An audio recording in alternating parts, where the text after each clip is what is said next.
Hi, everybody. I'm Branden Sewell. I am the owner of Seal Pro Painting located in Central Florida. I'm also the host of the Off the Ladder podcast, and we exist to help home service business owners learn so that they can lead well and ultimately live life off of the ladder. I'm on this series right now. We'll jump right into this. It's all about what to do when business is slow. And really, these principles apply when you're starting out as well. There's a lot of hustle involved, and it's just doing some really fundamental things to help drive business. So last week we talked about getting on the phone and calling past customers and how that is overlooked so many times. You have this gold mine sitting in front of you in a CRM or some type of database, and you're not calling past customers. And so in that last episode, that is something that I talked about. Today's episode, we're going to talk about the power of a newsletter. Now, honestly, I've done newsletters ever since I started my business. So for 8 years, I've done newsletters. Now, there was a really fundamental change to my newsletters in around 2022, 2023, I believe it was. When I had a coach, and he taught me a new way to go about my newsletters. So a lot of these principles are things that I've done over time, and through coaching and mentorship, I've kind of tweaked how I've done them, and it's made a world of difference. So with newsletters, they are powerful, and the whole concept to newsletters is staying top of mind with your client. So what good does your database do for you, your CRM? You know, for us, we use Jobber. And so we have over 2,500 contacts in Jobber that we have the opportunity to stay connected with and build a relationship with. And that's really what your newsletter should be about. Now, before I had coaching or mentorship, I treated my newsletter like a sales tool, or email marketing as a sales tool to just sell something and to try and drive sales that way. The only problem with that is that people avoid being sold to. They don't want to be sold to. So if they pull up their email and all they ever see from you is a bunch of sales offers and just, clickbait emails, then they are not going to engage with those. So where you might want to stay top of mind and build relationship through those, you don't. You just drive your customers to frustration. So what I learned is that your newsletters should be consistent and they should be relational. What that means is when you send out a newsletter, don't make it about an offer. Make it about giving your customer, your client base, a update on what's new going on in the business. What are you currently experiencing as a business owner personally? That could be family updates.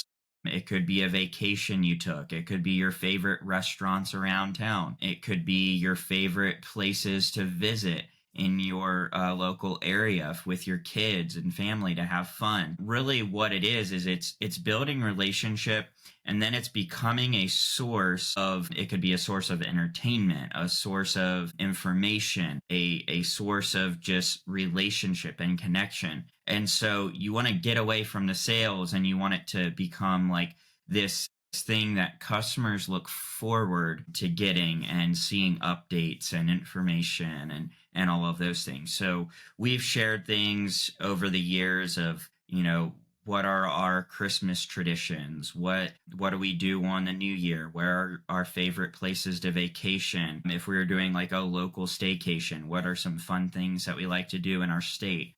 Places we've been that we love and would recommend people going.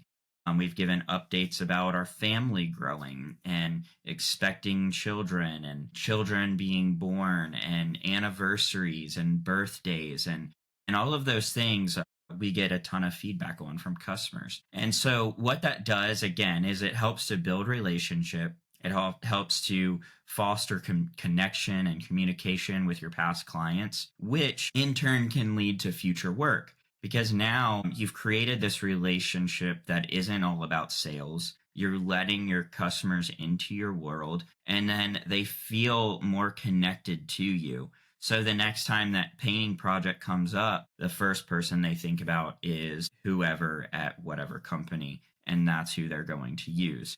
If they have a conversation with a friend or a family member or someone in their community and they're looking for your services, now you're top of mind and you're going to be the person that they refer to.